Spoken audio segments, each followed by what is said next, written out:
কি করো আই তুই মরবে তো সাউটা দুধ খাইবে আরে কি করো কি রান্না করো মরবে তো মরবে তো বাবা ওটা ছোট্ট বিড়াল চুমা টুমা দিস না পশম যাবি তোর পেটে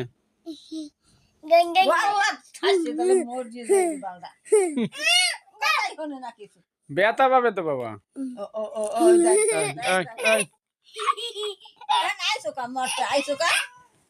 ওই মা আইছে তোকে কামড় দেবে শীঘ্রটাকে নিচে ফেলাই দে দুধ খাও দেখো একটু দুধ খাও দুধ খাও একটু দুধ ইন্নে নিলে ওই মরবে মনে হয় গলায় আটকে গেছে গলার ফাঁসি দর্শক এ ফির মরবে